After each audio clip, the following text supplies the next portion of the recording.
né? Eu saúdo a igreja com a graça e a paz do Senhor, e possamos, então, continuar nesse estudo maravilhoso da história da igreja, que tem revelado tantas coisas bacanas para nós, né? Tem nos esclarecido tanta coisa, né? Com a alegria muito grande que nós podemos estar junto, então, com a comunidade evangélica Geração da Conquista de novo, para poder crescer juntos, né? Na palavra de Deus. E a você que vai assistir esse vídeo, né? Pelo YouTube, bom dia, boa tarde, boa noite, independentemente do horário que você vai assistir. Que Deus possa te abençoar também, que nós possamos, então, ter aí um conhecimento cada vez mais abalizado da história da igreja. Tá? Então, vamos pegar o livro-texto, que é a palavra de Deus, e vamos lá para Atos. Vamos abrir lá em Atos.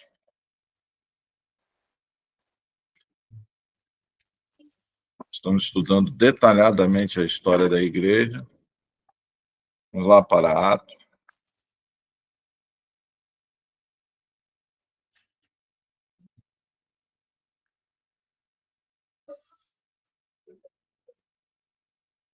Atos capítulo 10. Tá ok, irmãos? Atos capítulo 10.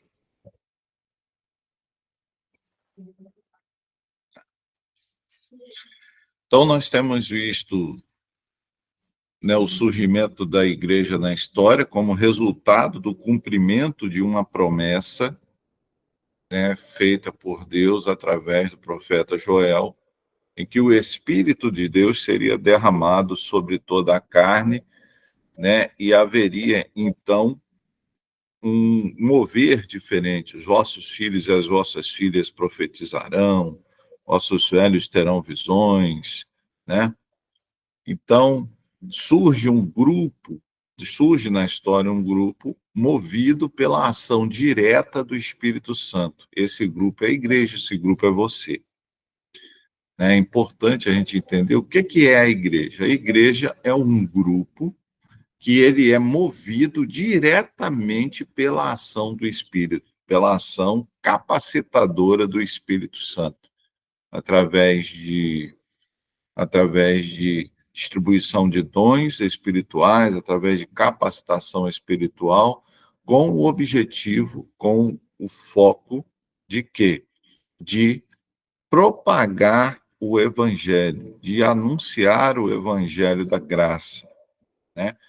É importante nós entendermos isso, né? Nós vimos pela palavra de Deus que sempre foi pela graça, né? Desde Abraão, Paulo vai falar isso, nós falamos sobre isso exaustivamente,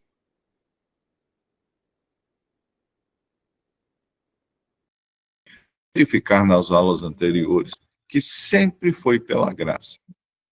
Então surge a igreja ali com mais ou menos 120 pessoas que recebem aquela manifestação poderosa do Espírito Santo, isso em Atos 2. Em Atos 3 e Atos 4, a gente vê, então, o crescimento da igreja, o estabelecimento da igreja, a gente vê a primeira pregação de Pedro, onde se converteram ali 3.000 pessoas, então a igreja surge ali com um grupo considerável, ela surge em torno ali de 3.120 pessoas, participam ali, né, da primeira igreja. Só que a primeira igreja, como a gente viu também, a primeira igreja, ela ficava limitada, ela estava situada muito limitadamente a que região? A região de Jerusalém. Então, ela estava ali na região de Jerusalém e ela limitava-se àquela região, né? E aí a igreja continuou se desenvolvendo, a gente entra ali, né, nos capítulos 4 e capítulo 5, onde a gente vê os primeiros embates, os primeiros conflitos entre a igreja de Cristo e as outras religiões. Então a gente vê o primeiro embate, o primeiro conflito, a primeira discordância entre a igreja de Cristo e o judaísmo. Os líderes religiosos judeus não aceitaram, não entenderam, não compreenderam que aquela igreja, aquele grupo estava pregando Cristo, né? Ou compreenderam, mas não aceitaram. E por não aceitar, então, começaram a fazer uma perseguição velada à igreja, prendendo os seus líderes. A gente viu isso no capítulo 4, capítulo 5. Líderes estes destacados no texto bíblico como sendo Pedro e João. Então, Pedro e João são presos ali, são encarcerados ali e começa, então, a perseguição da igreja, uma perseguição mais feroz, uma perseguição mais tenaz à igreja. Tá ok, meus irmãos? Então, é importante a gente entender isso aí, tá? E o capítulo 4, capítulo 5, a gente vê aí a perseguição da igreja,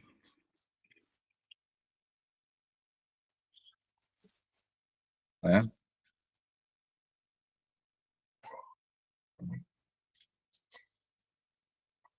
E aí, a gente entra no capítulo 6. O que é o capítulo 6? O capítulo 6, ele é, dentro da história da igreja, uma continuação do desenvolvimento da igreja. Nesse desenvolvimento da igreja, a igreja enfrenta os seus primeiros problemas internos, ok? Então, a igreja, no capítulo 4 e capítulo 5, começa a enfrentar problemas externos. Mas no capítulo 6 de Atos, eu estou fazendo um resumo das primeiras aulas, a gente enfrenta os primeiros problemas internos da igreja, ou seja, né, na distribuição das ofertas ali, na distribuição das ajudas às viúvas, né, que eram assistidas pela igreja, as viúvas de fala grega começaram a ser esquecidas na distribuição diária, e isso então começa a causar um problema interno dentro da igreja. E aí surge, então, uma outra liderança da igreja chamada diáconos. Então surge ali o primeiro corpo diaconal, ok? Para o quê? Para resolver um problema interno da igreja. Então a igreja apresenta um problema interno, né? Que era ali a falta de distribuição equalitária dos recursos da igreja, e aí Pedro, então, levanta-se e pede para que se escolham 7 pessoas, e essas 7 pessoas escolhidas de dentro da igreja, com aqueles requisitos que a gente viu lá em Atos capítulo 6, deveriam ser pessoas cheias do Espírito Santo, pessoas honestas, pessoas destacadas, reconhecidas pela igreja, conhecedoras da palavra de Deus. E aí essas pessoas, então, iriam cuidar dessa parte administrativa da igreja. E os apóstolos, que eram os líderes espirituais da igreja, iriam cuidar o quê? Do ensino da palavra e da oração na igreja. Então, veja que há uma distinção. A Bíblia nos ensina isso, tá, gente? Não sou eu que falo isso. É a Bíblia que fala isso. Há uma distinção de funções. Os diáconos, eles cuidam da parte administrativa, dos bens da igreja, né? De como eles vão utilizar os bens para ajudar as pessoas da própria igreja. Isso é o corpo diaconal. E a liderança espiritual da igreja também e a liderança espiritual da igreja, que eram os apóstolos, iam cuidar do ensino da palavra e da prática da oração, da busca em relação a Deus. Escolhidos esses homens, né, surge ali, dentro da descrição bíblica, o destaque a um deles, que era Estevão. Estevão, um homem cheio do Espírito Santo, ele prega, né? Interessante, é importante a gente entender isso aí, que a gente vive isso na comunidade, a igreja em Manaus, a comunidade evangélica Geração da Conquista, ela vive isso. Os diáconos, eles cuidam da parte administrativa da igreja, mas também são homens e mulheres que pregam o evangelho, né? Que exercem do jeitinho que está aqui no livro de Atos, né, a sua atitude em relação ao evangelho. Então, graças a Deus, nós temos diáconos que, além de cuidar, além de fazer suas funções bíblicas dentro da igreja, né, eles também pregam o evangelho, como era lá na igreja primitiva. Um grande exemplo disso, um primeiro grande exemplo disso, foi o diácono Estevão. O diácono Estevão, então, ao pregar o evangelho, ele enfrenta a oposição dos líderes da sinagoga dos libertos, né? E de vários outros líderes ali. E aí ele enfrenta, ele prega o evangelho, ele fala a verdade, ele confronta as pessoas com o evangelho de Cristo, e aquelas pessoas não aceitam, e aquelas pessoas cometem um assassinato, ou seja, eles matam, né, a pedradas o diácono Estevão. Então, Estevão foi um grande mártir, um dos primeiros grandes mártires aí da Igreja de Cristo, ok, irmãos? E ele, então, ele sofre esse martírio, ele morre, e por ocasião, por consequência desse martírio, o que acontece? A igreja, que antes estava sofrendo somente uma oposição, perceba, no capítulo 4, capítulo 5, a gente vê muito bem isso, ela estava sofrendo, em primeiro lugar, uma primeira oposição de quê? Uma primeira oposição de liderança da igreja, em relação à liderança da igreja. Né? No capítulo 4, capítulo 5, onde Pedro e João, por 2 vezes, foram presos, né? Foram inquiridos pelo Sinédrio. Mas agora não. Com a morte de Estevão, ali no capítulo 5, há uma perseguição mais ampla da igreja. A gente vê ali que logo após a morte de Estevão, né, no capítulo 7, a pregação e morte de Estevão, no capítulo 8, começa aí a perseguição implacável da igreja.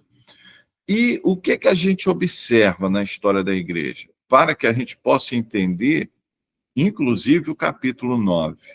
Né? O que a gente observa? Que quando a igreja ela é perseguida, os membros da igreja eles são dispersos. Mas a Bíblia é muito clara, com exceção dos apóstolos.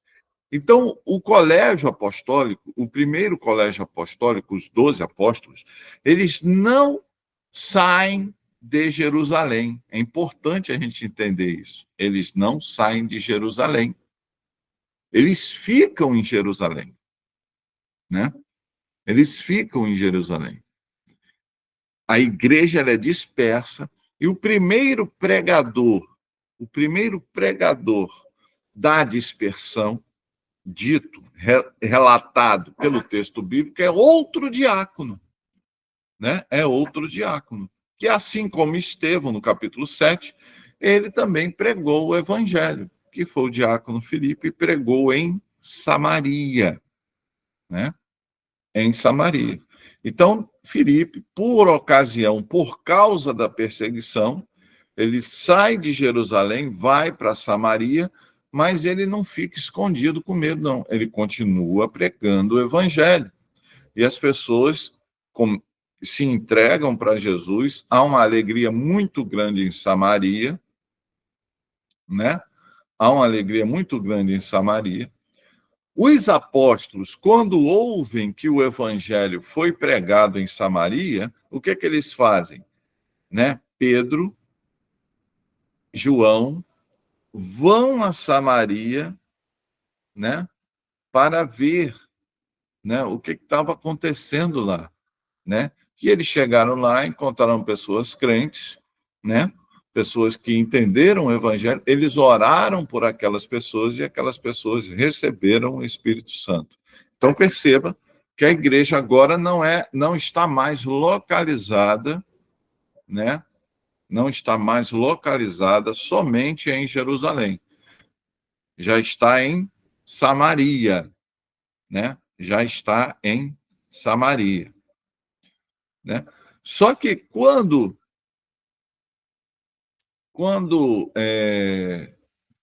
Pedro e João vão para lá, as pessoas aceitam a Jesus, a Bíblia é muito clara. Eles vão em Samaria, oram pelas pessoas, as pessoas recebem o Espírito Santo. E o que acontece com Pedro e João? Eles retornam para Jerusalém. Então perceba, amados, que o colégio apostólico, ele, num primeiro momento, lendo a palavra de Deus, por isso que o nosso estudo, as aulas que nós estamos colocando à disposição de vocês aí no canal da igreja, né?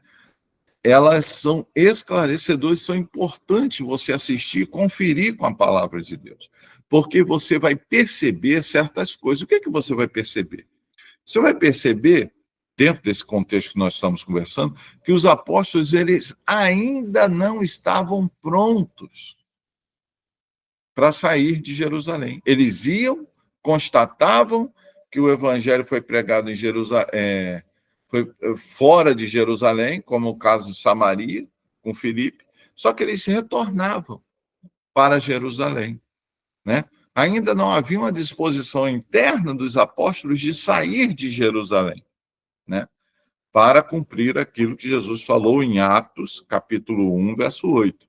E ser-me-eis testemunhas em Jerusalém, na Judéia e em Samaria e até os confins da terra.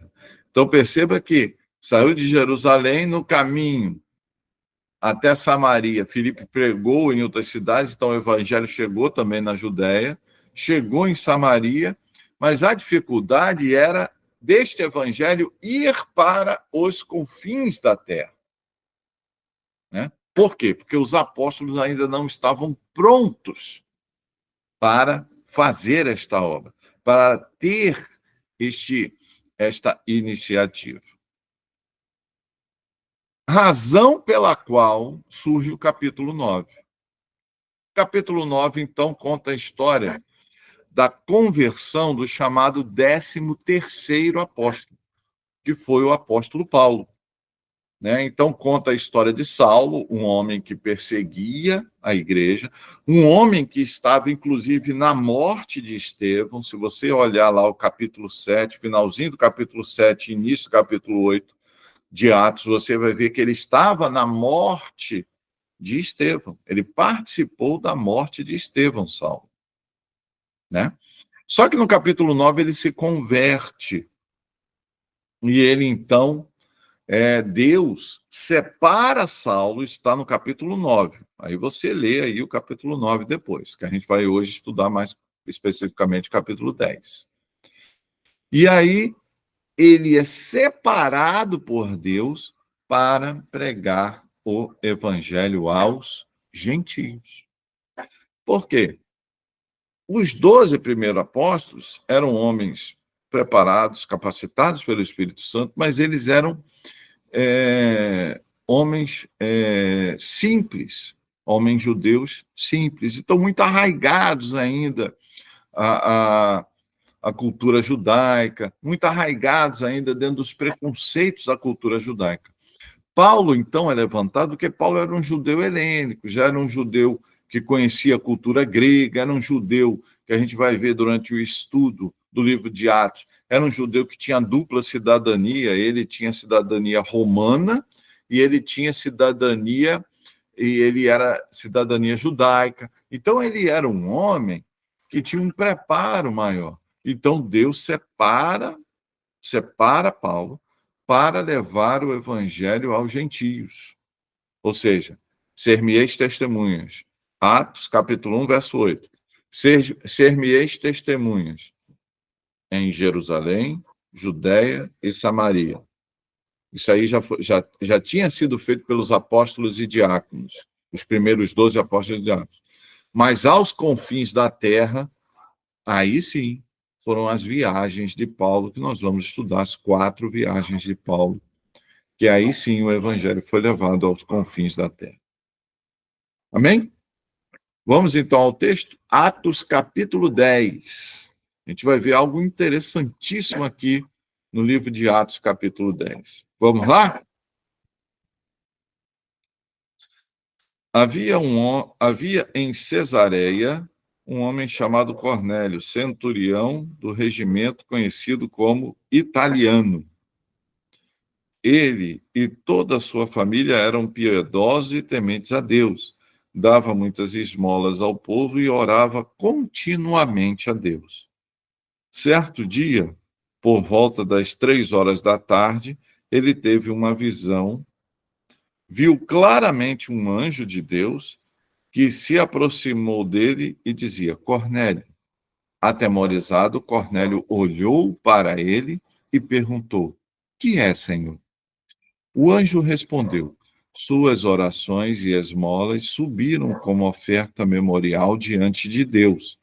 Agora mande alguns homens a Jope para trazerem um certo Simão, também conhecido como Pedro, que está hospedado na casa de Simão, o curtidor de couro, que fica perto do mar. Depois que o anjo lhe falou, se foi. Cornélio chamou 2 homens, 2 dos seus servos, e um soldado piedoso dentre os seus auxiliares. E contando-lhes tudo o que tinha acontecido, enviou-os a Jope. Opa! Então perceba aqui, gente, a gente precisa ler a palavra de Deus com perspicácia. Do capítulo 1 ao capítulo 9, você vê que a narrativa ela é direcionada para a história da igreja. Só a história da igreja, só apóstolos, é só os diáconos depois, mas só a história da igreja, não é? Só a história da igreja, né? É Deus agindo através da igreja. No capítulo 10, né, a narração histórica ela é diferente. Aqui não há, nesse primeiro momento, não há o quê? Uma narrativa relacionada à igreja de Cristo. Aqui, o que há aqui? Há a narrativa do verso 1 ao verso 7, a narrativa de um homem que tem uma experiência com o Espírito Santo de Deus, né? E esse homem, chamado Cornélio, ele era um centurião, né, da região do regimento conhecido como italiano. O que era um centurião? Centurião era um homem que comandava uma centúria. Então, ele era do exército romano. Então, esse militar do exército romano comandava uma centúria, cerca de 100 homens, né? E o regimento dele tinha um nome, ele era conhecido como regimento italiano. Então, esse centurião, ele não era judeu, ele era um gentio, ele era um romano, ele era alguém que não era judeu. Só que ele era um homem que não era judeu, mas ele acreditava em Deus. O coração dele era um coração de um homem que acreditava em Deus, né? Que acreditava no Deus verdadeiro. Você tem aí, a partir do verso 2, né, a descrição de um homem que se colocava, que tinha um comportamento de quem acreditava no Senhor. Ele e toda a sua família, verso 2 do capítulo 10, ele e toda a sua família eram piedosos e tementes a Deus, dava muitas esmolas ao povo e orava continuamente a Deus. Então perceba que ele era um homem que ele tinha um relacionamento com Deus, né? Que ele nutria esse relacionamento com Deus. Mesmo, meus irmãos, não entendendo, mesmo não tendo, olha só que coisa tremenda, ele ainda não teve acesso, ele ainda não conhecia o Evangelho de Cristo. Olha só que coisa tremenda, meus irmãos. Ele não conhecia o Evangelho de Cristo. Ok? Mas ele era um homem que acreditava em Deus. Então, era uma pessoa que Deus olhou para o coração dela e viu que ela merecia, né, que ele merecia de Deus uma intervenção divina para que ele conhecesse o Evangelho. E aí, a partir do verso 3, nós temos o fato dessa intervenção divina. Como assim intervenção divina, pastor? Veja, é um homem que não conhecia o Evangelho, era um homem que não estava salvo, ele não tinha o Espírito Santo, ele não estava salvo. Daqui a pouco a gente vai ver, vai constatar biblicamente que ele não tinha o Espírito Santo, mas ele tinha uma consciência da existência de um único Deus e ele, ao modo dele, ele servia aquele Deus, né? E aí o que aconteceu? Deus interveio. Deus fez com que Cornélio teve uma visão, e nesta visão, né, foi dito para Cornélio chamar o apóstolo Pedro, né, até onde ele estava. Olha só, é Deus intervindo na história de uma pessoa que ainda não tinha o Espírito Santo, para que ela conhecesse o Espírito Santo. Olha só que coisa tremenda. E aí, então, Cornélio, ele tem essa visão, né? Olha, eu preciso chamar Pedro, preciso trazer Pedro aqui na minha casa, porque ele tem algo para me dizer. Aí ele separa 2 homens e um soldado e envia esses homens lá para Jope, na casa de Simão, o curtidor, que ficava perto do mar, ou seja, era uma casa que ficava perto do mar, para chamar Pedro, para conduzir Pedro até a casa dele. No mesmo momento, olha só o que estava acontecendo. No dia seguinte, por volta do meio-dia, eu estou lendo o verso 9 do mesmo capítulo 10 de Atos. No dia seguinte, por volta do meio-dia, enquanto eles viajavam e se aproximavam da cidade, ou seja, no dia seguinte, aqueles 3 homens, os 2 homens separados por Cornélio, mais o soldado, eles estavam na direção de Jope. Enquanto eles estavam indo para Jope chamar Pedro, olha só, Pedro subiu ao terraço para orar. Então Pedro sobe ao terraço da casa de Simão, o curtidor, onde ele estava hospedado, para orar. Tendo fome, queria comer. Enquanto a refeição estava sendo preparada, caiu um êxtase, ou seja, Pedro, ele tem uma visão. Viu o céu aberto, algo semelhante a um grande lençol que descia à terra, preso pelas 4 pontas, contendo toda espécie de quadrúpedes, bem como de répteis da terra e de aves do céu. Então, uma voz lhe disse: Levanta-te, Pedro, mata e come. Mas Pedro respondeu: De modo nenhum, Senhor. Jamais comi algo impuro ou imundo. Ou seja, né? Ele ainda tinha muito da cultura judaica dentro dele, né? Da lei judaica dentro dele, da lei cerimonial, né? Que foi abolida com Cristo. A voz que lhe falou pela segunda vez: não chame impuro ao que Deus purificou. Isso aconteceu 3 vezes. Em seguida, o lençol foi recolhido ao céu. Enquanto Pedro estava refletindo no significado da visão, os homens enviados por Cornélio descobriram onde era a casa de Simão e chegaram à porta. Chamando, perguntaram se ali estava hospedado Simão, conhecido como Pedro. Enquanto Pedro ainda estava pensando na visão, o Espírito lhe disse: Pedro, Simão, 3 homens estão procurando você. Porquanto, levanta-te e desça. Não hesite em ir com eles, pois eu os enviei. Pedro desceu e disse aos homens: Eu sou quem vocês estão procurando. Por que motivo vieram? Os homens responderam: viemos da parte do centurião Cornélio. Ele é um homem justo e temente a Deus, respeitado por todo o povo judeu. Um santo anjo lhe disse que o chamasse à casa, para que ele ouça o que você tem a dizer. Pedro os convidou a entrar e os hospedou. Então, perceba,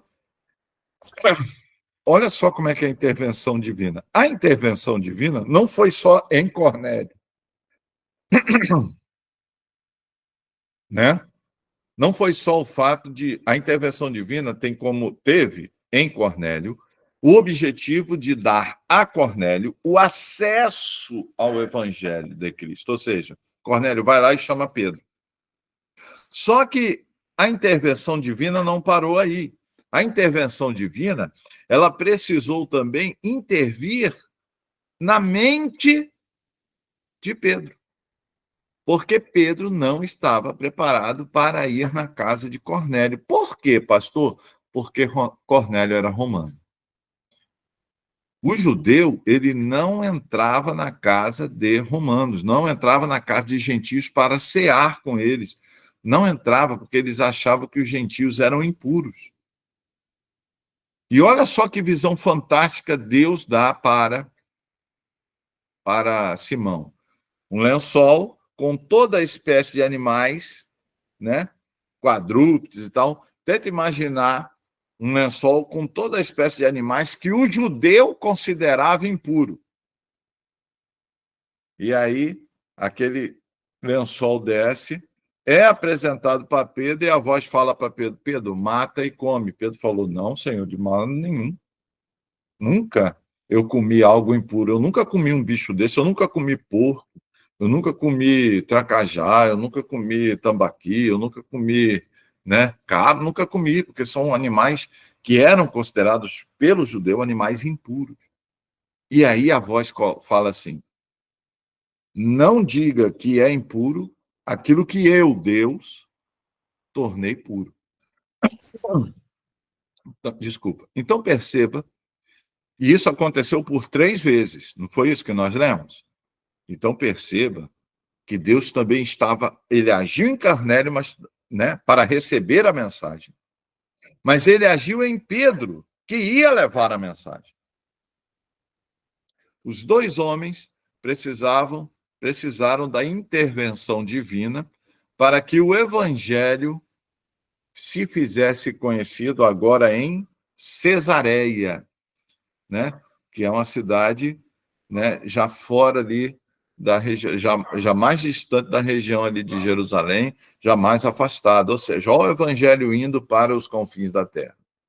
Mas para que o evangelho fosse aos confins da terra, Pedro e os apóstolos que ficaram em Jerusalém precisariam vencer essa interpretação, essa visão errada que eles tinham do gentio. Né? O judeu, ele se achava, e muitos ainda hoje se acham, né, a última bolacha do pacote. Eles se acham pessoas especiais, eles se acham pessoas... tem muito judeu e muito crente também que acha isso, que o povo judeu é o único povo que foi escolhido por Deus. E a gente viu na palavra de Deus que o verdadeiro Israel de Deus é a igreja. O verdadeiro Israel de Deus é aquele que entrega a sua vida para Jesus através da fé. Esse se torna filho de Abraão. A gente viu isso em Romanos, capítulo 4, 5 e até o capítulo 11. E aí, então, a intervenção divina age em quem vai ouvir a palavra, e a intervenção divina agora age em quem vai transmitir a palavra. Qual o objetivo disso? Viabilizar o encontro dessas duas partes. Então, olha só que coisa fantástica, gente. Isso aqui é só Deus agindo, né? Isso aqui é só Deus, isso aqui é intervenção divina pura. Então, o início da igreja primitiva também teve muito isso, intervenção pura de Deus. Deus agindo ali para conseguir um objetivo comum. A gente vai ver esse objetivo aí. Vamos dar uma olhadinha? Vamos continuar lendo? Vamos deixar a palavra falar com a gente? No dia seguinte, vamos continuar? Parte B do verso 23, do capítulo 10. No dia seguinte, Pedro partiu com eles e alguns dos irmãos de Jope o acompanharam. Então, Pedro ele não foi sozinho para Cesareia. Alguns irmãos que estavam ali com ele em Jope também foram com ele, junto com aqueles 3 homens que Cornélio enviou para levar Pedro. No outro dia chegaram a Cesareia. Cornélio os esperava com seus parentes e amigos mais íntimos que tinha convidado. Quando Pedro ia entrando na casa, Cornélio dirigiu-se a ele e prostrou-se aos pés dele, adorando-o. Olha só. Vou repetir. Cornélio os esperava com seus parentes e amigos mais íntimos que tinha convidado. Quando Pedro ia entrando na casa, Cornélio dirigiu-se a ele, prostrando-se aos seus pés, adorando-o, né?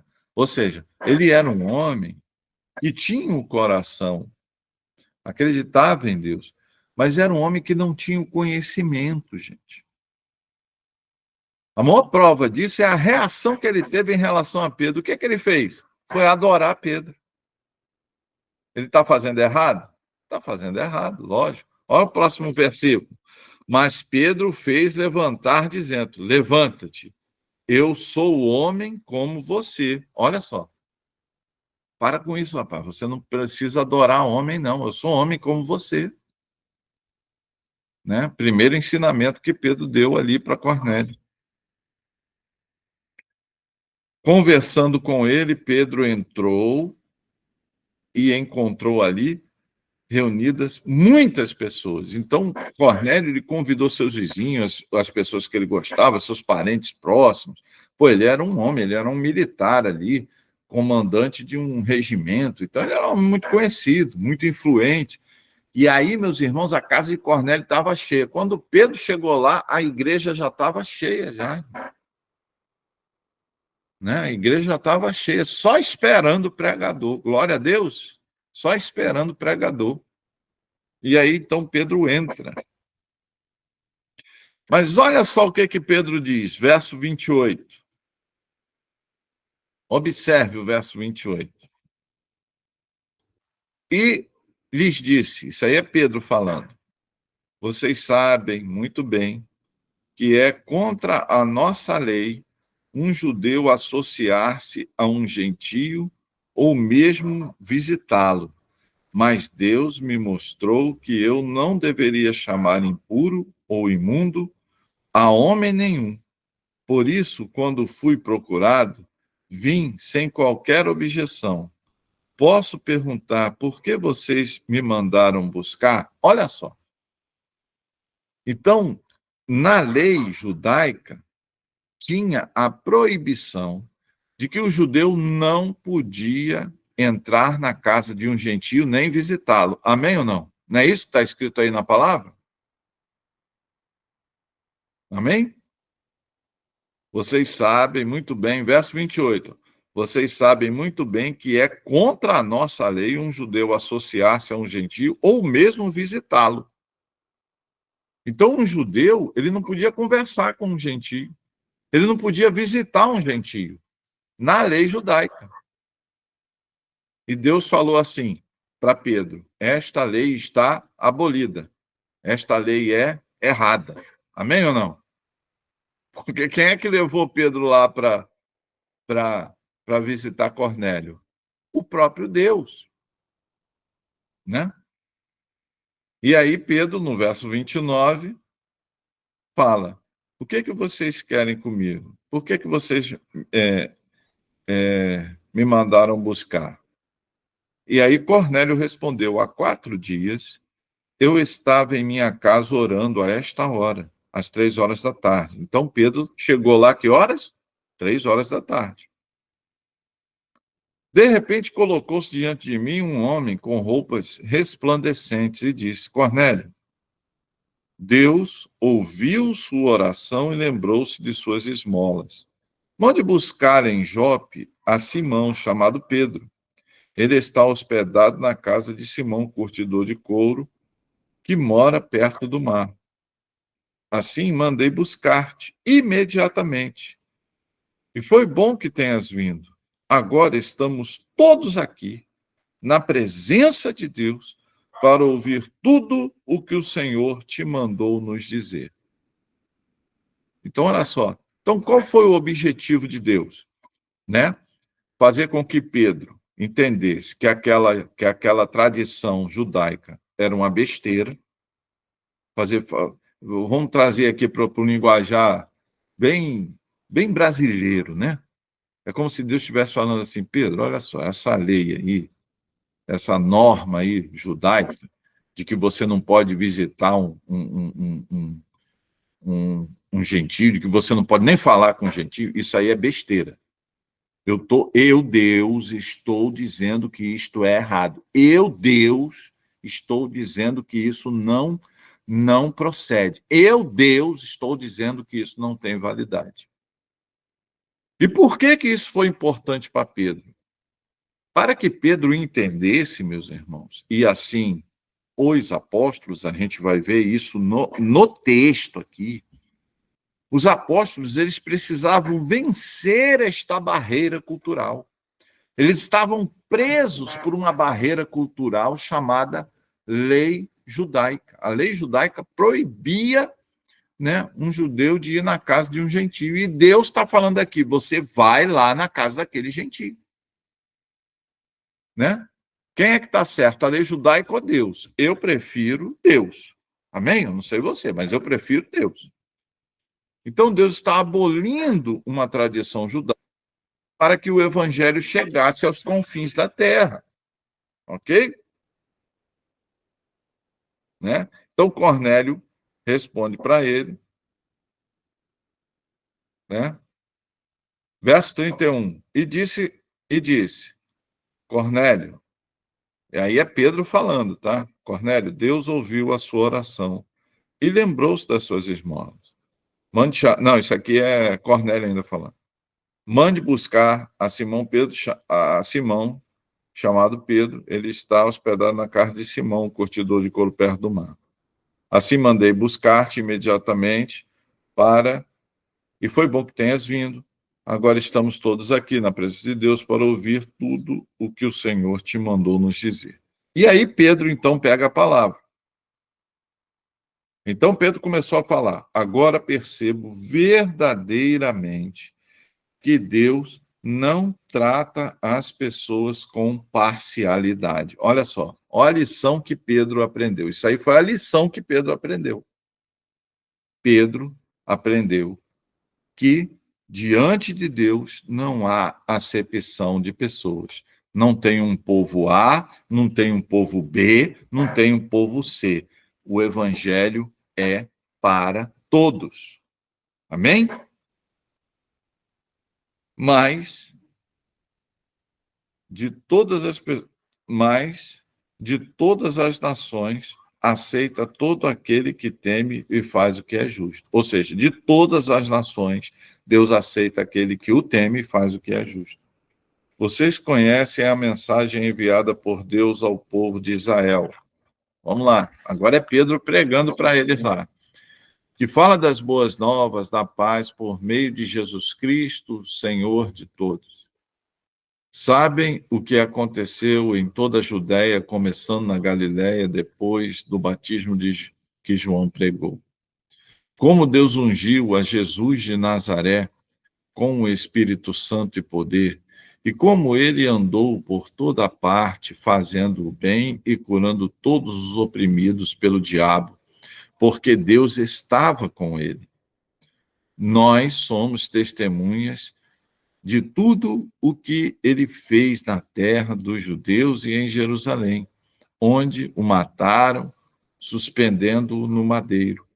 Deus, porém, o ressuscitou no terceiro dia e fez que ele fosse visto, não por todo o povo, mas por testemunhas que designara de antemão, por nós, que comemos e bebemos com ele, depois que ressuscitou dos mortos.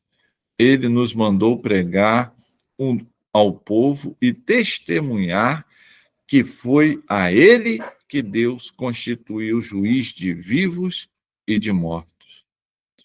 Todos os profetas dão testemunho dele, de que todo o que nele crê recebe o perdão dos pecados mediante o seu nome.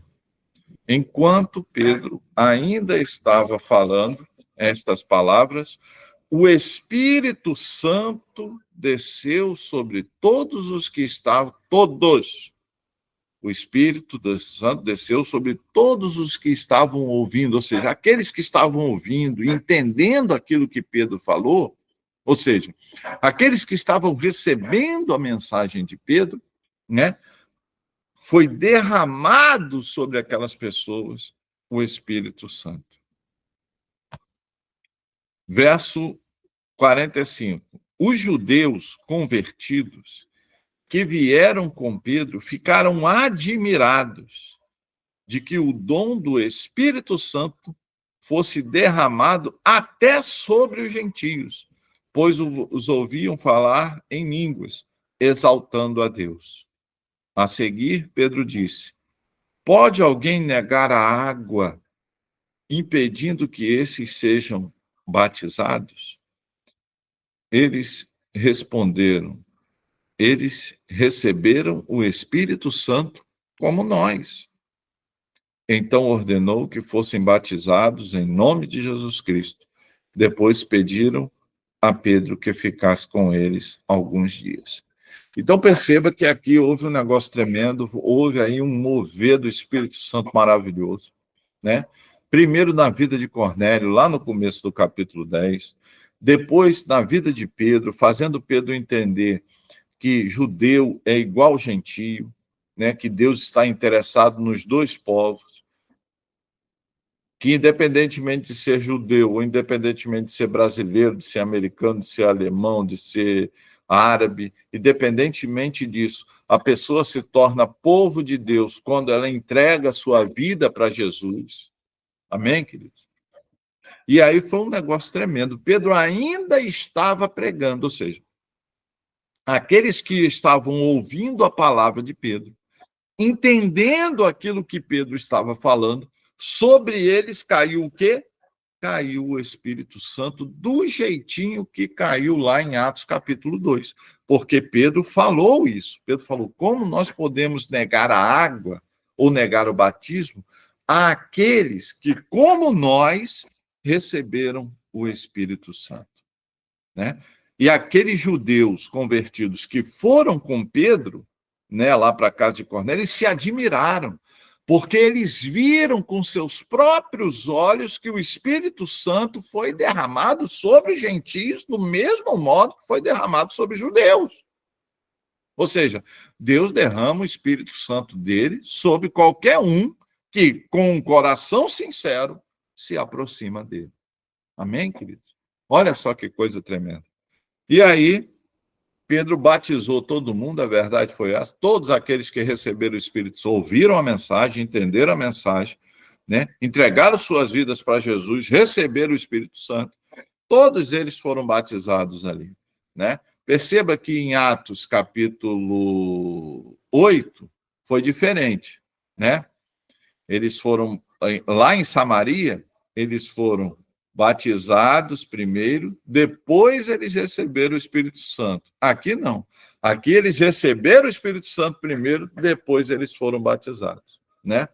O importante, meu irmão, é o quê? É receber o Espírito Santo. Amém? O batismo é só um ritual que representa você receber o Espírito Santo. No momento que você entrega a sua vida para Jesus, você recebe o Espírito Santo. O batismo é só um ritual que representa isso. Ok? Ok. Capítulo 11, vamos lá. Olha só, estamos estudando história da igreja. Capítulo 11.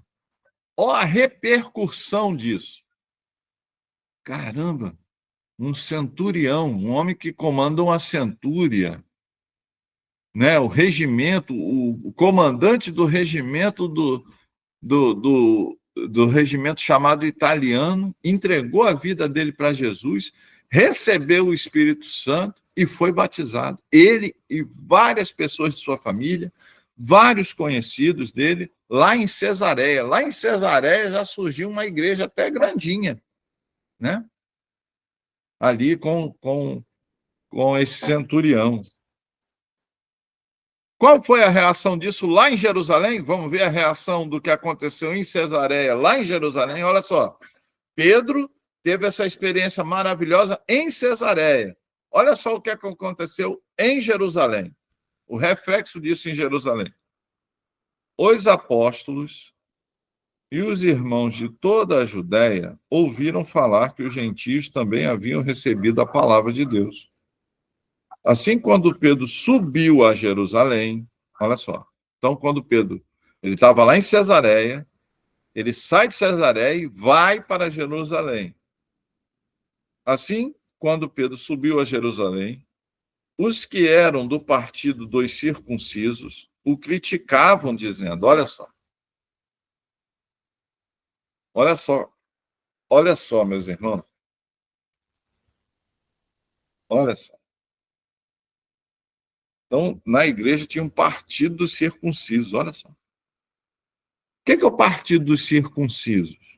Olha aí. Criticavam a Pedro dizendo: você entrou na casa de homens incircuncisos e comeu com eles. Olha só a preocupação desse pessoal.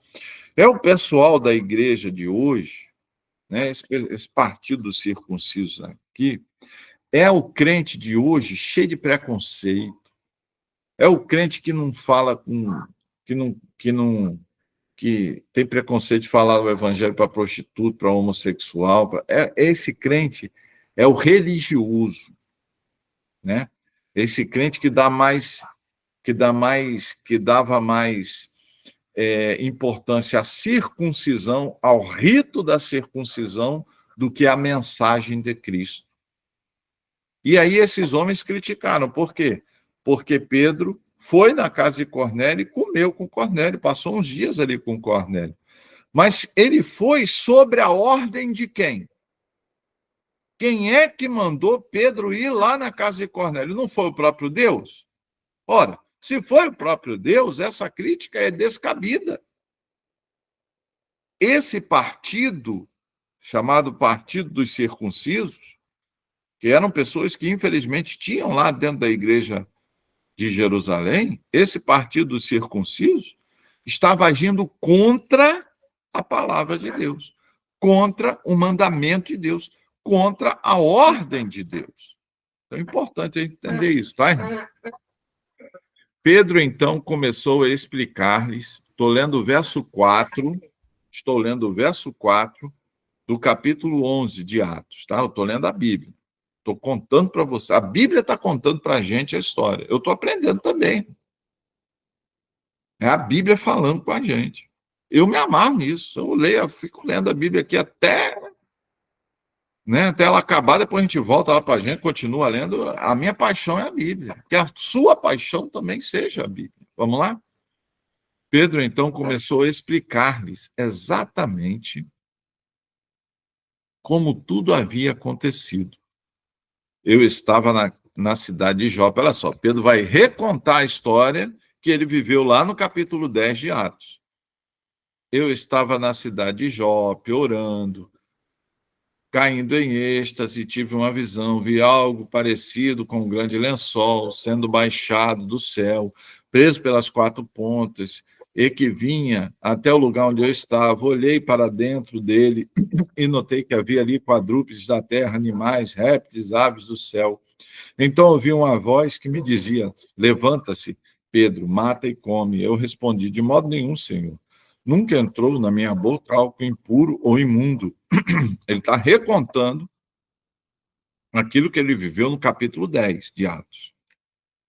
A voz falou do céu segunda vez: não chame impuro o que Deus purificou. Isso aconteceu 3 vezes. E então tudo foi recolhido ao céu. Na mesma hora chegaram à casa em que eu estava hospedado 3 homens que haviam sido enviados de Cesareia. O Espírito me disse que não hesitasse em ir com eles. Estes 6 irmãos também foram comigo, e entramos na casa de um certo homem. Ele nos contou como um anjo lhe tinha aparecido em sua casa e dissera: manda chamar em Jope a Simão, chamado Pedro. Ele lhe trará uma mensagem por meio da qual serão salvos você e todos os da sua casa. Interessante, né? Aqui, Pedro esclarece ainda mais o texto. Então, a visão que Cornélio teve, vai ser trago uma mensagem para você. Perceba, lembra?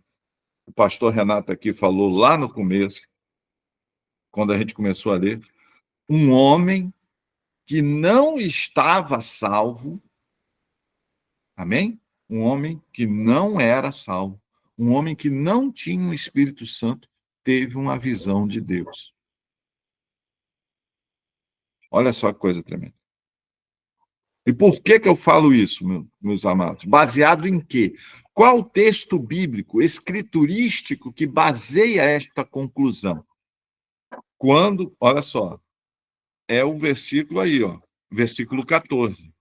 Ele lhe trará uma mensagem por meio da qual serão salvos você e todos os da sua casa. Então, Pedro precisava ir da casa de Cornélio, lá em Cesareia, para levar a mensagem por meio da qual, ou seja, a fé vem pelo ouvir, e o ouvir a mensagem de Deus, a mensagem de Cristo, o evangelho de Cristo. Então, a fé, E aí, Efésios, capítulo 2, versos 8 e 9. Pela graça sois salvos por meio da fé. A fé vem pelo ouvir, e ouvir a mensagem de Deus. E Pedro foi enviado à casa de Cornélio para levar uma mensagem por meio da qual eles seriam salvos. Amém? Isso é Bíblia, gente. A Bíblia só faltou desenhar para a gente entender aqui. Então, a mensagem precisava ser pregada a Cornélio. Porque, apesar de Cornélio ser um homem que dava esmola, acreditava em Deus, orava continuamente, Cornélio não era salvo. E por que Cornélio não era salvo? Porque Cornélio não tinha o Espírito Santo de Deus. Amém? Por quê? E por que ele não tinha o Espírito Santo de Deus? Porque ele não ouviu a mensagem do Evangelho de Cristo, para que, entendendo esta mensagem, ele abrisse o seu coração para este Evangelho de Cristo, um evangelho baseado na obra de Cristo, e assim lhe fosse dado o Espírito Santo. Gente, é a Bíblia que diz, não sou eu.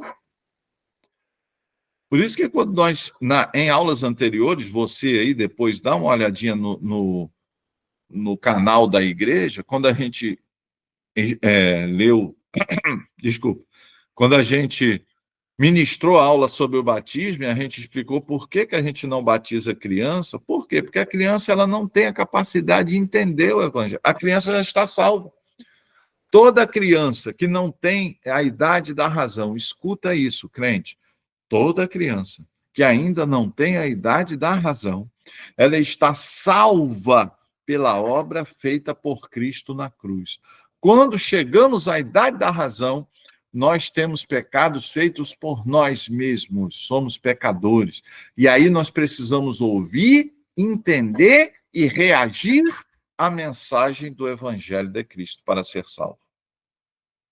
Por isso que nós não batizamos crianças, porque criança não precisa ser batizada, ela já está salva. Por quê? Porque o batismo é a representação de se receber o Espírito pela mensagem do Evangelho. Está aqui escrito na palavra de Deus, Atos capítulo 10 e Atos capítulo 11. Vamos continuar? Verso 15 do capítulo 11. Quando comecei a falar, olha aí, olha só, Pedro, isso aí é Pedro falando.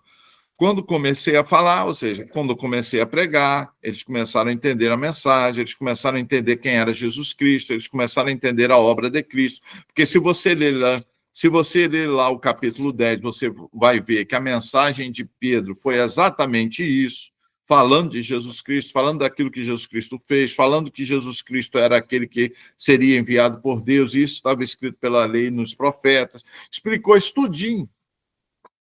Quando comecei a falar, o Espírito Santo desceu sobre eles, como sobre nós no princípio. Ou seja, o Espírito Santo ali, na casa de Cornélio, desceu sobre a casa de Cornélio, do mesmo jeitinho que desceu sobre os apóstolos lá em Atos capítulo 2. É isso que Pedro está falando aqui. Ó. Quando comecei a falar, o Espírito Santo desceu sobre eles, como sobre nós no princípio, em Atos capítulo 2. Então me lembrei do que o Senhor Jesus tinha dito. João batizou com água, mas vocês serão batizados com o Espírito Santo. Então, o batismo com o Espírito Santo, meus irmãos, ele é precedido do entendimento da aceitação verdadeira pela palavra de Deus. Quando você aceita Jesus Cristo verdadeiramente, quando você aceita Jesus Cristo verdadeiramente, é o que Pedro está falando aqui, né? Você é batizado com o Espírito Santo, né? Ou seja, Deus ele te dá o Espírito Santo, ele derrama sobre você o Espírito Santo. Amém, querido? E aí ele lembrou daquilo, né, que Jesus tinha dito, olha, João batizou com água, mas vocês serão batizados com o Espírito Santo. Ou seja, a igreja agora, qual o grande objetivo da igreja? Isso que é interessante, e isso é pouco pregado, isso é pouco ensinado. Qual é o objetivo da igreja? É fazer com que as pessoas sejam batizadas pelo Espírito Santo por Deus. E como é que a gente faz isso, pastor? Pregando a palavra de Deus. Quando a igreja prega a palavra de Deus e uma pessoa entrega a vida dela para Jesus Cristo, você pode ter certeza, ela é batizada com o Espírito Santo. Como aconteceu com Saulo, no capítulo 9, como aconteceu lá em Samaria, no capítulo 8, como aconteceu na casa de Cornélio, no capítulo 10 aqui, e como vai acontecer durante o estudo de Atos, a gente vai ver várias outras manifestações do Espírito. Então é importante, queridos, amém? É importante a gente entender isso, tá? O Espírito, ele vem sobre você, mas ele só vem sobre você se você entender e aceitar a mensagem. Então, qual é uma das grandes missões da igreja? A igreja, quando eu digo eu e você, qual é uma das grandes missões da igreja? É fazer com que as pessoas sejam batizadas no Espírito Santo através da mensagem. Você leva a mensagem, a pessoa aceita, entende a mensagem, aceita a mensagem, toma uma decisão pela mensagem, e aí vem a parte de Deus. Ouvir a mensagem, entender a mensagem, aceitar a mensagem e tomar a decisão pela mensagem é responsabilidade humana. O batismo com o Espírito Santo, aí é com Deus. Aí Deus batiza. Pode ficar tranquilo que Deus vai te batizar. Amém ou não? Amém? Você recebe isso para a sua vida? Não? Então, se você entregar sua vida para Jesus verdadeiramente, se você deixar essa mensagem afluir sobre a sua vida verdadeiramente, você será batizado com o Espírito Santo. Verso 17. Verso 17. Se, pois, Deus lhes deu o mesmo dom que tinha dado quando cremos no Senhor Jesus, quem era eu para pensar em opor-me a Deus? Quando ouviram isso, não apresentaram mais objeções e louvaram a Deus, dizendo: então Deus concedeu arrependimento para a vida, até mesmo para os gentios. Então a igreja, então, de Jerusalém, até aqui o verso 16, presta atenção, até aqui o verso 16, Verso 16, não, verso 18. A igreja, então, ainda nutria preconceito. A igreja de Jerusalém, né, os crentes de Jerusalém, percebem, os crentes de Jerusalém ainda nutriam um preconceito motivado por uma lei judaica que já havia caído, Jesus já havia dito que essa lei já não valia mais, né? Que essa tradição, a lei não, mas essa tradição de não visitar gentios, isso aí já não existia mais, né? Mas por conta dessa tradição judaica, eles ainda nutriam certo preconceito em relação aos gentios. Quando eu digo gentio, gente, eu sou gentio, sou brasileiro, eu não sou judeu. Você é gentio, todo mundo que está me ouvindo aqui é gentio. Então, os judeus daquela época, se a gente vivesse lá naquela época, eles iam nutrir o mesmo preconceito que eles nutriram por Cornélio, eles iriam nutrir pelo Alain, pela Cristiane, pela Diana, pela Carla, pela Taline, pela Samara, o mesmo preconceito. Você ia viver o mesmo preconceito que Cornélio viveu. Como eu também, pastor Renato. Por quê? Por causa dessa tradição besta. E aí Pedro, né, fala, olha, essa tradição caiu. Ele vai falar isso lá na igreja de Jerusalém. No verso 17. Se, pois, Deus deu o mesmo dom que tinha dado quando cremos no Senhor Jesus, olha só, quando cremos no Senhor Jesus. Gente, pô, a Bíblia está falando aí. Então, o dom ele é dado quando você crê verdadeiramente no Senhor Jesus, né? Como eu podia me opor a Deus? Eu não posso me opor a Deus. Foi Deus que deu o dom. Eu não sou dono do Espírito Santo, não.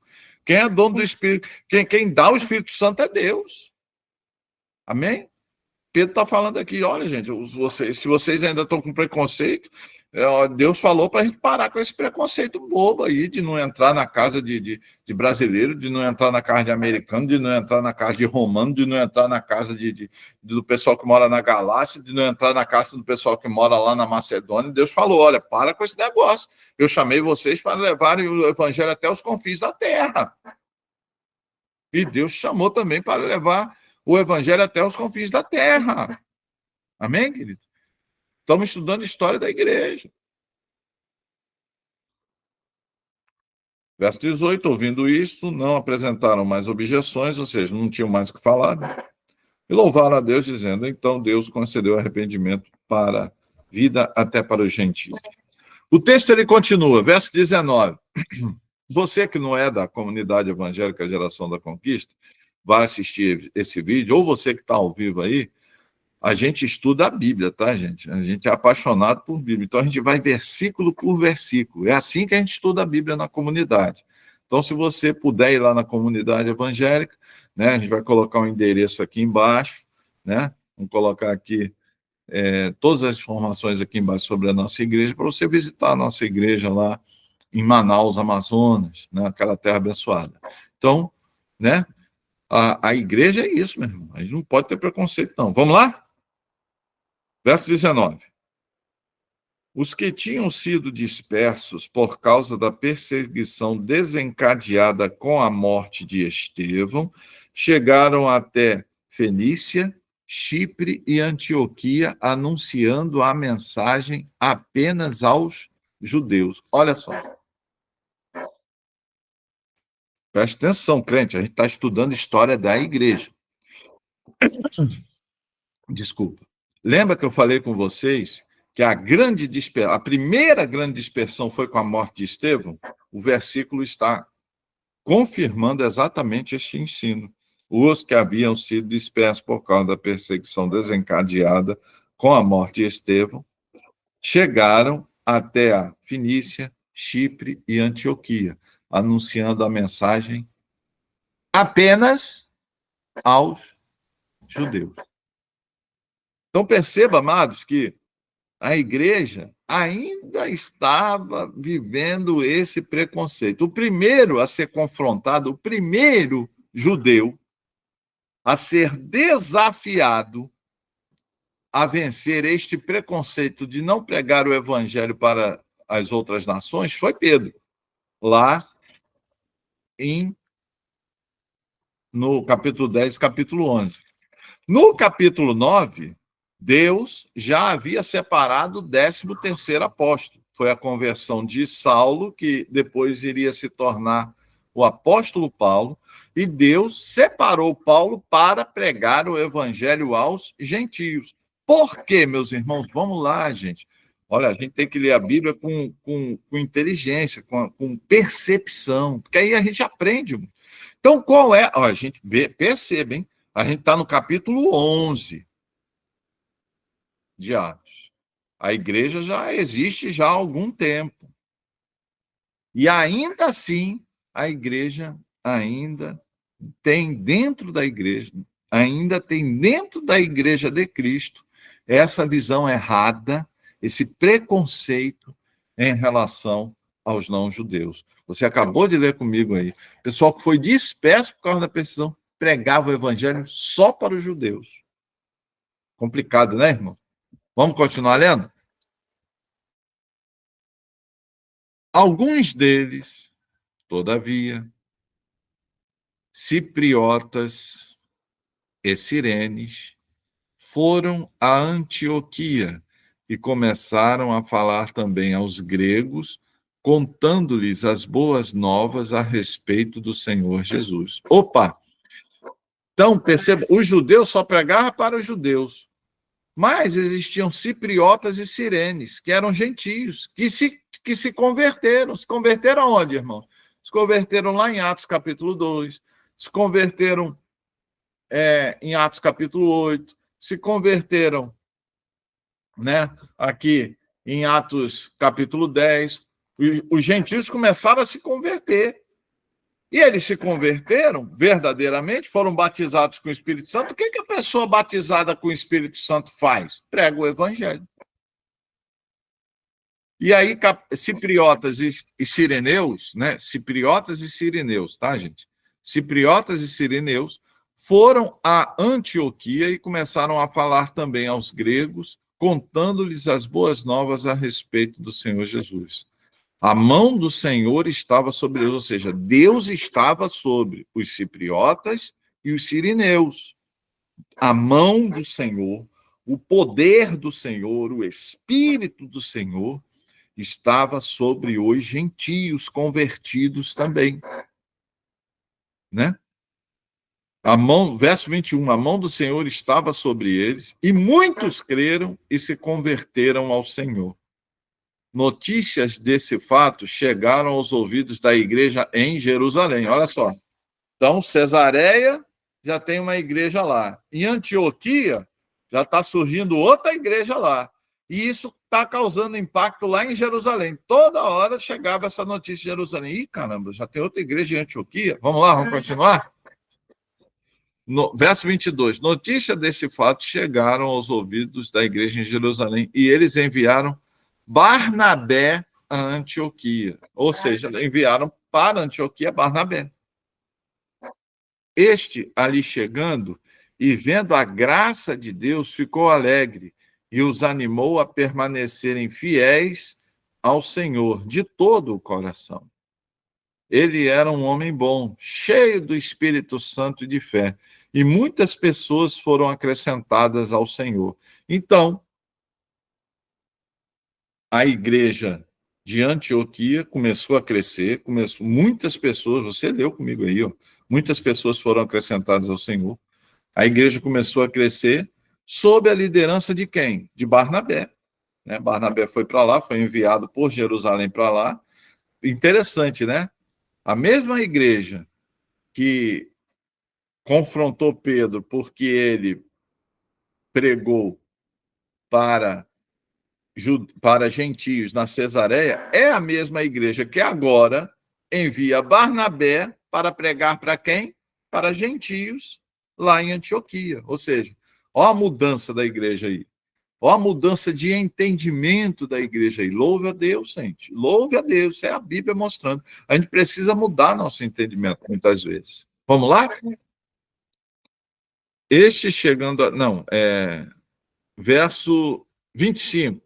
Então, Barnabé foi a Tarso procurar por Saulo. Ou seja, Barnabé estava ali liderando a igreja de Antioquia, ele foi lá procurar Saulo, que também já tinha se convertido. Paulo se converteu no capítulo 9 de Atos. Tá? A gente já estudou sobre isso também, tá? Em aulas anteriores.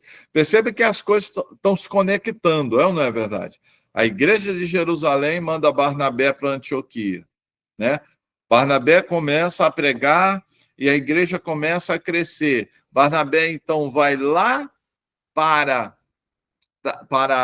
para Tarso buscar Saulo, né? Procurar Saulo. E quando o encontrou, levou-o para Antioquia. Estou lendo o verso 26.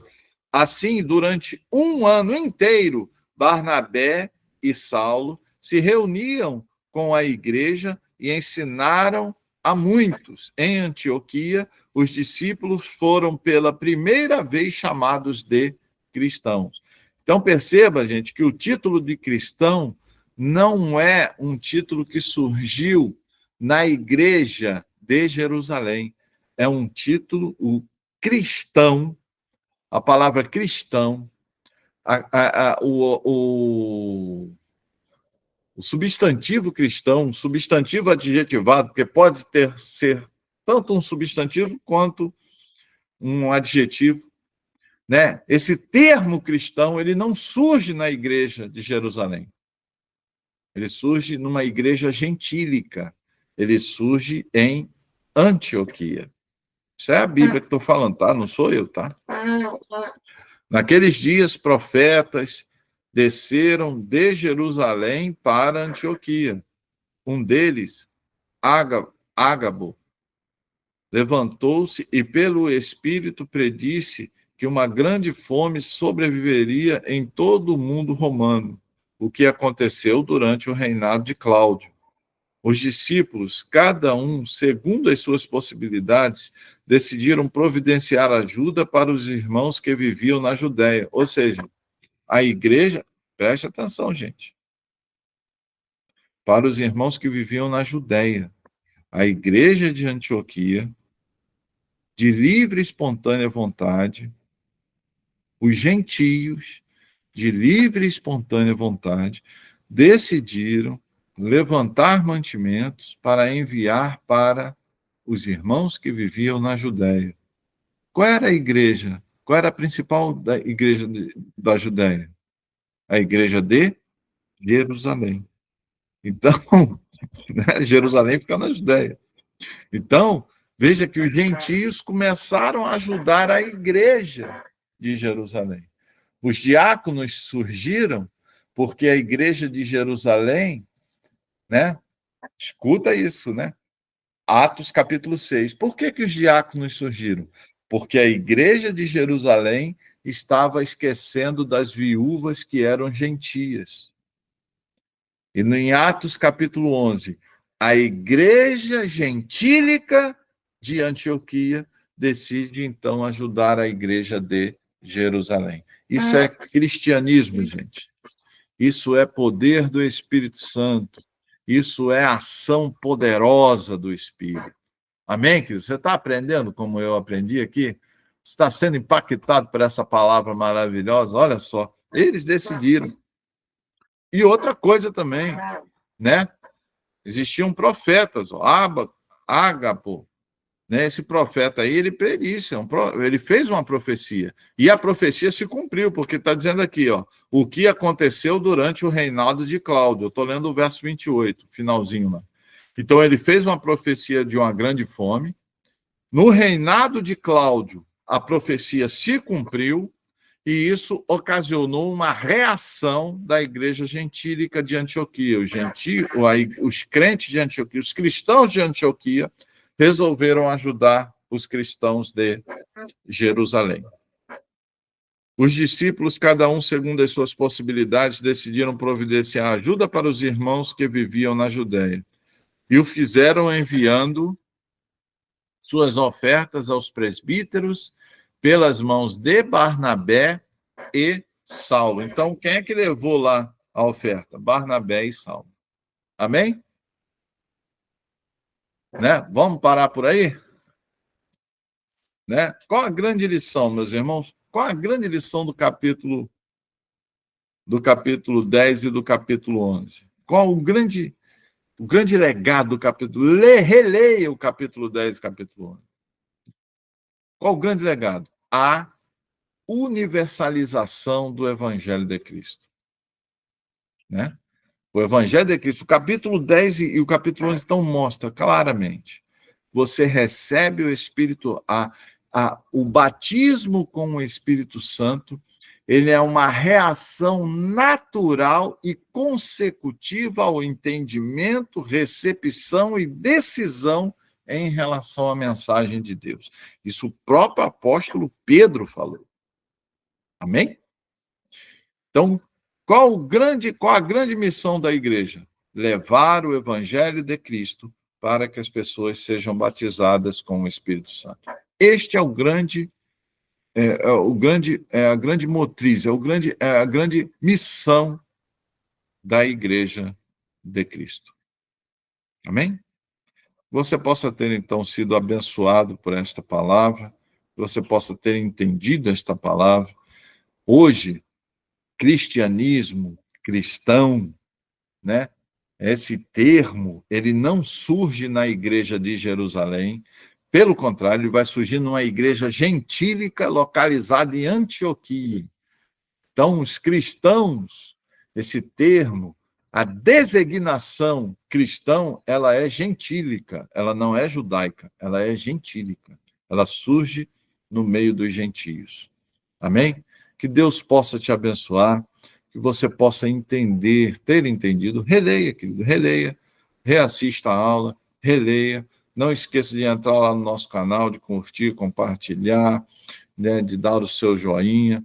Né? Nós estaremos colocando aqui o endereço da igreja, telefone da igreja, né, contatos da igreja, canal da igreja no YouTube. Não deixe de assistir, não deixe de se inscrever. Colocaremos aqui também o Pix da igreja, o QR Code aí, para que você possa contribuir e que Deus possa abençoar a sua vida. Eu quero profetizar sobre sua vida, que você vai ser canal de bênçãos de Deus, que você vai levar o Evangelho de Cristo para que as pessoas sejam batizadas pelo Espírito Santo de Deus. Que você seja canal para que Deus possa batizar as pessoas com o Espírito Santo de Deus. Amém? Um abraço a todos vocês, a comunidade evangélica Geração da Conquista. Um abraço a todos vocês, que Deus possa abençoar vocês, que Deus possa continuar estando aí com os irmãos. A você que não assiste ao vivo aqui, que Deus possa abençoar ricamente você. Tchau, tchau. Deus possa abençoar a todos vocês.